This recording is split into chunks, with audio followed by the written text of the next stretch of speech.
Des femmes ont décidé de faire la peau aux produits défrisants, extrêmement toxiques. Ces produits sont pourtant massivement utilisés dans les salons de coiffure.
On part maintenant pour le Nigeria. Des femmes ont décidé de faire la peau aux produits défrisants, extrêmement toxiques. Ces produits sont pourtant massivement utilisés dans les salons de coiffure. Face à ce diktat, une poignée de Nigérianes a décidé de mener une campagne de sensibilisation, un acte presque militant. Guillaume Villadier. Cheveux lisses ou ondulés, carrés courts ou franges effilées, dans les rues de Lagos, elles sont peu nombreuses à être coiffées au naturel. Le diktat de la mode est implacable, tout sauf des cheveux crépus. Dans les salons de coiffure, perruques, mèches et tresses s'étalent en vitrine.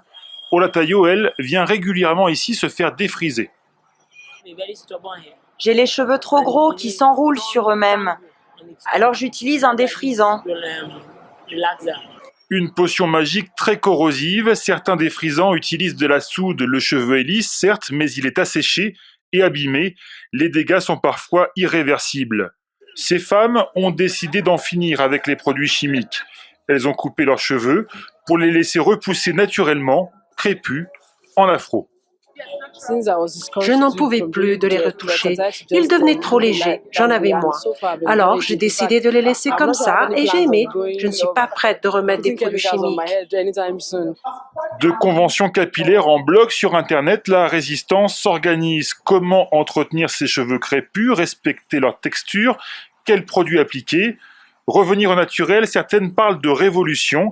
Il y a encore 30 ans, l'afro était simplement un style de coiffure différent. Aujourd'hui, ce serait presque un acte de rébellion sociale.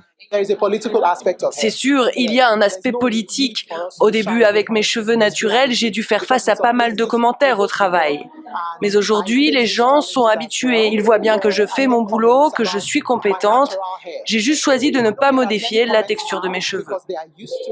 Les géants de la cosmétique qui gagnent des millions chaque année à vendre des défrisants commencent à s'adapter. Ils ont créé de nouvelles marques pour cheveux naturels.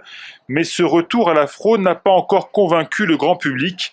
Et Zoé coiffe les cheveux au naturel dans le salon d'une amie. Elle n'a pas encore assez de clientes pour ouvrir sa propre boutique.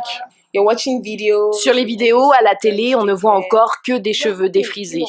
Pourtant, les gens voient mes cheveux et disent « Oh, tes cheveux sont si longs, ils sont si doux, j'aime tes cheveux ». Quand les gens réaliseront que le naturel n'est pas mauvais, que les cheveux naturels ne te rendent pas moche, que cela ne veut pas dire que tu es pauvre, peut-être qu'ils s'y mettront eux aussi. La quête du beau cheveu se poursuit.